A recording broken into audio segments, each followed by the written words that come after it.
Gentleman from Washington. Thank you, Mr. Speaker. Mr. Speaker, I rise in support of H.R. 1044, but I do regret that sadly so many of the men who are being memorialized by this legislation are not alive to witness this action today. Time has robbed us of many who survived the explosion. We should all be thankful that the Almighty bless us with men like these who sacrificed in so many ways at the Port Chicago magazine. So, Mr. Speaker, I support this legislation and I reserve the balance of my time. Gentleman reserves. Gentlelady from Guam. Mr. Speaker, I submit for the record the following exchange of letters between the Committee on Natural Resources and the Committee on Armed Services concerning H.R. 1044. Without objection. At this time, Mr. Speaker, I'd like to introduce the gentleman from California, the sponsor of this legislation, Mr. Miller, to take as much time as he may consume. Gentleman from California is recognized for such time as he may consume. I thank the gentlewoman chair of the subcommittee for yielding me this time and for bringing this bill to the floor at this time. And I rise in strong support of the Port Chicago Naval Magazine National Memorial Enhancement Act of 2009. It is fitting that we are taking up this legislation today, as this week marks the 65th anniversary of the munitions explosion at the Port Chicago Naval Magazine facility in California, a disaster that killed more than 300 people and wounded hundreds more. Port Chicago was the site of the worst home front disaster of World War II, and it was a turning point in American history. When sailors were ordered to resume work a few weeks after the deadly explosion, or even sooner after the deadly explosion, white sailors were given time off to grieve and to deal with the aftermath of the explosion.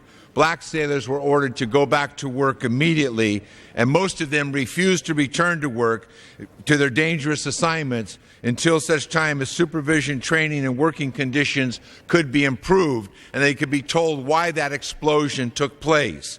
In response, the Navy charged 50 men with conspiring to mutiny. All were convicted. The majority of the men killed at Port Chicago and all of those convicted of mutiny were African Americans.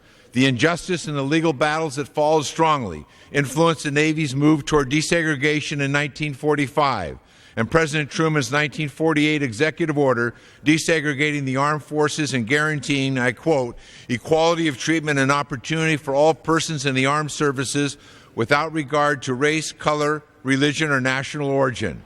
When this bill becomes law, the National Park Service will be able to budget for the memorial's needs and an interpretive center authorized here that will allow veteran students and other visitors to learn about Port Chicago even if they can't access the site all of the time, which is located currently within the Concord Naval Weapons Station. This legislation was approved by the House last year and is part of the National Defense Authorization Act earlier this year, and I want to thank the Committee on Natural Resources and Armed Services for helping to expedite its consideration again today. In particular, I want to recognize Chairwoman Madeline Bardolo for managing this legislation here today, Chairman Nick Rahal, Resources Committee, for its timely consideration and its presentation to the floor, Doc Hastings, the ranking member of the Resources Committee, Chairman Raul Grijalva, National Parks, Forest, and Public Land Subcommittee, Rob Bishop, the ranking member of that subcommittee, Chairman Ike Skelton of the Armed Services Committee, John McHugh, former member of the Armed Services Committee, and Buck McKean, my former ranking member on Education and Labor, who now holds that position on the Armed Services Committee. And I also want to thank the staff of the two committees, including Leslie Duncan, David Watkins, Dave Sinicki, and Ben Miller from my legislative director. And I urge all of my colleagues to support H.R. 1044. And again, I'd like to thank the gentleman for yielding me this time, and I yield back the balance of my time. The gentleman from Washington. I have no more speakers on my side, so I reserve my time. Gentleman reserves. Gentlelady from Guam. Mr. Speaker, I have no additional requests for time and would inquire of the minority whether they have any additional speakers. I have no additional speakers. If the gentlelady is the last speaker on that side, I'll yield back my time. Gentleman yields back. Gentlelady from Guam. Mr. Speaker, I again urge members to support this bill, and I yield back the balance of my time. Gentlelady yields back. All time has expired. The question is, will the House suspend the rules and pass H.R. 1044 as amended?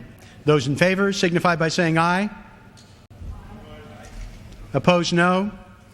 In the opinion of the chair, two-thirds being in the affirmative, the rules are suspended.